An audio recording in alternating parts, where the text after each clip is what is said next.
Ahoy there, me chicken nuggets. It's me, Carl. Welcome to Grow TV. Arr. Welcome to Grow TV.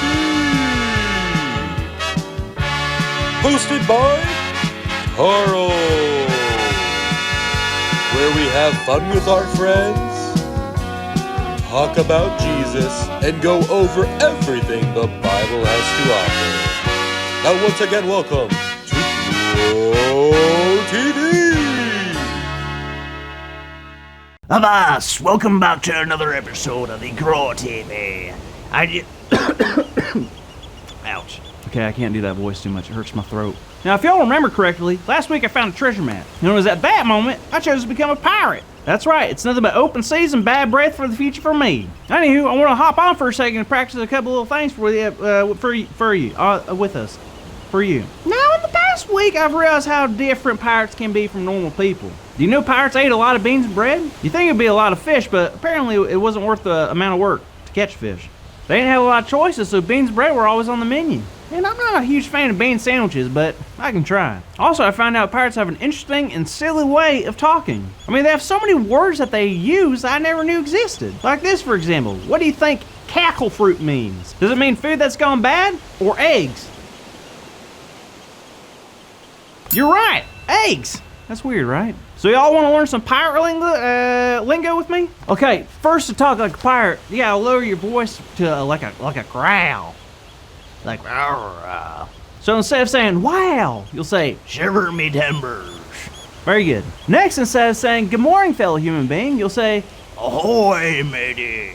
Lastly, instead of saying, oh, friend, let's not fight, you can simply say, barley me hearthead. That one's kind of obvious, though. But all those cool?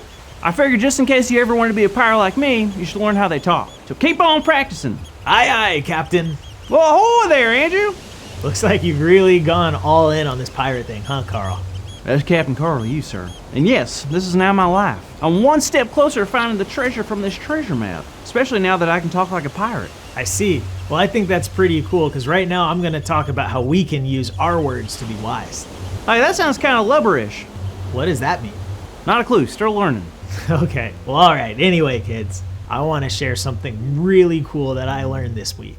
Well, first, do you know what a rudder is? Well, I didn't until I read the book of James and came across the word. Essentially, it's a part of the ship that steers it and tells it which way to go. But I didn't realize how small the rudder is. There are some ships that are absolutely massive, but the rudder, debatably the most important part of the ship, is so tiny. James also mentions how a wildfire can start from the tiniest spark. Did you say fire?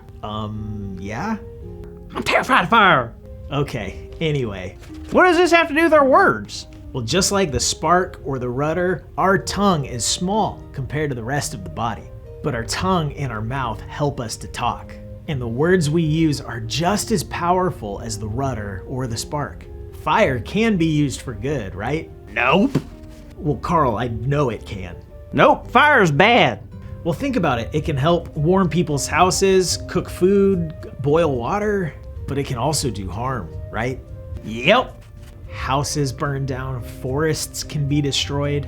So just like fire can be used for good or bad, so can our words. Our words have power to help others or hurt them. So we must be careful to use our words wisely. There is a prayer in Psalm 19 that uses these words. May these words of my mouth and this meditation of my heart be pleasing in your sight. I think a way that a pirate can learn to watch his or her words is by learning the ways of God. If you read all of chapter 19, it's about finding real joy in God's instruction for our lives. Just like following a map leads to treasure, following God leads to abilities that we didn't have before. We can speak to others in ways that build them up. We can please God with our choices. We can listen and obey our parents. We can do so much more than we thought we were able to do when we follow the instructions that God has for us. So remember the power of your words, Pirate Carl. Aye, Captain. Wait, now I'm a pirate too? Takes one to know 'em. Anyway, when you feel like your words or your actions aren't what they should be, look to God for help and remember the instructions that you found in God's story. All of this influences the kind of person or pirate you can be.